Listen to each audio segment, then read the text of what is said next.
Բարև ձեզ սիրելի բարեկամներ, այսօրվա մեր ֆրանսերենի դասի թեման է կետադրական նշանները։ Կետադրական նշանները ֆրանսերեն լեզուն շատ կարևոր են, քանի որ դրանից փոխվում է նաև բառի իմաստը, արտասանությունը ու երբեմն ոչինչ չի փոխվում, ուղղակի դրվում է որպես կետադրական նշան։ Սկսենք շեշտադրումներից։ Ֆրանսերենում կան շեշտադրումներ, որոնք ընդգծում են եւ իմանանք ինչպես են դրանք կիրառում։ Ֆրանսերենում կա 3 հիմնական շեշտադրում, աքսան, ֆրանսերենով ասած, որոնք ազդում են տառերի արտասանության եւ երբեմն նաեւ բառի նշանակության վրա։ Առաջինը աքսան գրավ, հայերեն ասում ենք թեգ շեշտ։ Արտասանությունը հիմնականում դրվում է ը տառի վրա, որը հնչում է արտասանում ենք բաց ու երկար։ Օրինակ, պեղը, մեղը, տղե եւ այլն։ Որոշ բառերի վրա այդ շեշտը դնելով մենք ստանում ենք մեկ այլ բառ։ Օրինակ, ա նաղդիրը, երբ որ մենք դնում ենք, որը նշանակում է մոտ, կամ լա, որ նշանակում է այստեղ, այի վրա դրվում է թեգ շեշտ, իսկ երբ որ մենք խոսում ենք la femme, չի դրվում շեշտ, որը այդ ժամանակ ինքը համարվում է հոդ, այսինքն արտիկլ, իսկ այի վրա երբ որ թեգ շեշտ չի դրվում, դա բայի երրորդ պասե կոմպոզը, երրորդ դեմքի ան է, այսինքն il a une chaise, ասենք il a, շեշտ չի դրվում, որտեղ դա նշանակում է, որ մենք avoir բայը խոնարել ենք եւ երրորդ դեմքն ենք ստացել։ Հաջորդ շեշտադրումը դա սուր շեշտն է, ֆրանսերեն աքսան aigu։ Այն դրվում է, որպեսզի ը տառը կարդացվի։ Եթե շեշտը դրված է, ապա ը տառը կարդացվում է։ Օրինակ մենք չենք կարող ասել կաֆ, այլ կարող ենք ասել կաֆե, այսինքն եթե ասենք կաֆ, դա կլինի ուրիշ բառ։ Իսկ եթե մենք ասում ենք կաֆե, կամ ասենք էկոլ, կամ մետեո, եթե այդ շեշտերը դրված չլինեն, ապա այդ տառերը չի կարդացվում, ուրեմն ուշադիր օգտագործվում է անցյալ կատարյալ պասե կոմպոզը ժամանակաձևի որոշ բայերի վրա, օրինակ մանժել։ Հիմնականում առաջին խմբի բայերը երբ որ խոնարհվում են, վերջում դրվում է աքսան aigu, այսինքն սուր շեշտ։ Շատերը սխալ էին կանում, դրա համար ես որոշեցի կետադրական նշանների մասին խոսել, որտեղ եթե այդ նշանը չդրվի, ապա մենք պասե կոմպոզը չենք ստանա, պես որ ուշադիր եղեք։ Մյուս շեշտադրումը աքսան սիրկոնֆլեքսն է։ Հին ֆրանսերենում այն ազդում էր ձայնավորի երկարությունը ապահովելու համար, բայց ժամանակակից ֆրանսերենում որևէ փոփոխություն չկա։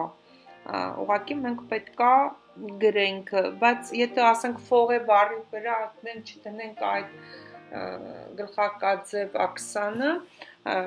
ը տառը չի կարդացվի։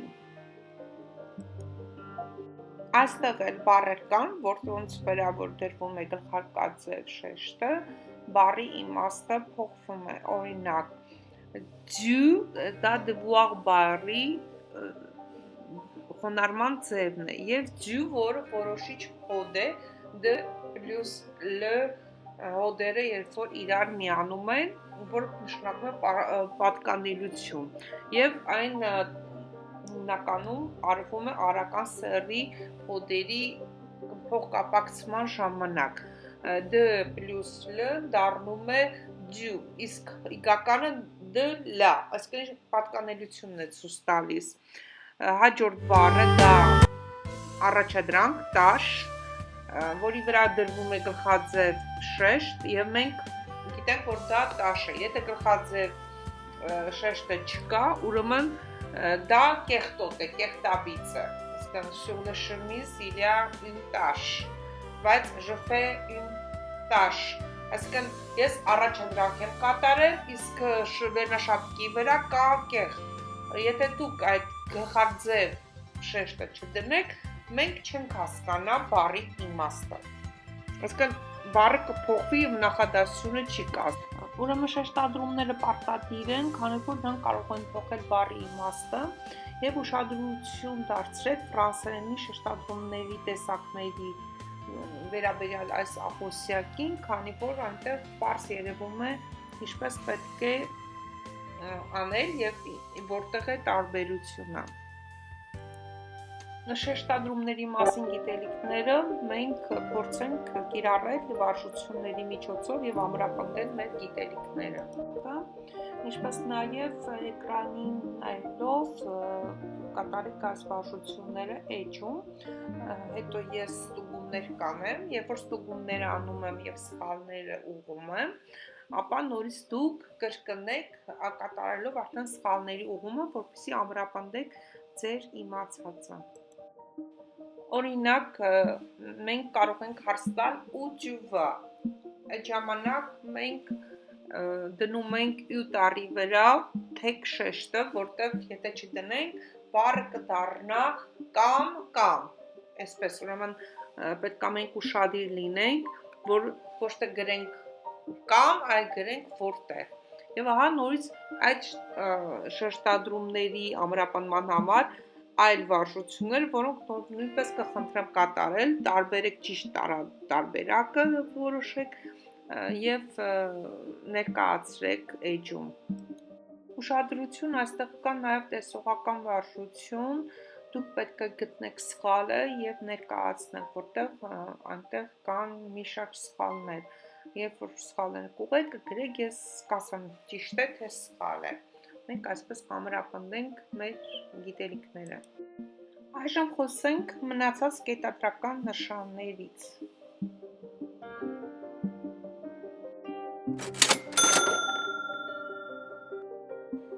Առաջինը վերջակետ, ֆրանսերենում կոչվում է le point, դա իրականում միջակետն է, որը դրվում է նախադասության վերջում։ Օրինակ je vais à l'école վերջում դրվում է միջակետ, որը ֆրանսերենում վերջակետն է, իսկ հայերեն մենք գնում ենք երկու կետ, ես գնում եմ դպրոց թարգմանությունը։ Ստորակետ, ստորակետը բոլորս գիտենք նախադասության մեջ ինքը բաժանում է նախադասության, բաղադրիչները տարանջատում։ Կետ, ստորակետ օգտագործվում է համեմատաբար անկախ նախադասությունների միջև, օրինակ je veux partir, il faut rester։ Երկուկետ, երկուկետը օգտագործվում է ուրիշի խոսքը մեջբերելուց, օգտագործվում է թվարկումներ կամ մեջբերումներ ներկայացնելու ժամանակ, ինչպես նաև բացատրություններ տալիս։ Հարցական նշան, օգտագործվում է հարցական նախադասությունների մեջ եւ դրվում է նախադասության վերջում։ Բացականչական նշանը նույնպես դրվում է նախադասության վերջում եւ օգտագործվում է էմոցիա, զարմանք եւ այլ զգացմունքներ արտահայտելու դեպքում։ Ակերտներ եւ ուրիշի խոսք են մեջբերում, հատուկ բառեր են ուզում ընդգծել եւ օտար բառերը, երբ որ ուզում ենք ընդգծել։ Փակագծեր օգտագործվում է լրացուցիչ տեղեկություններ կամ բացատրություններ ավելացնելու համար։ Մանգից, որ օգտագործվում է բառերում կամ գծագիր անուններում, օրինակ Jean-Pierre, երեկետ, որը օգտագործվում է մտքերի անավարտ լինելու կամ լռության նշանի համար։ Օրինակ ասենք, ես չգիտեմ, je ne sais pas։ Չմոռանաք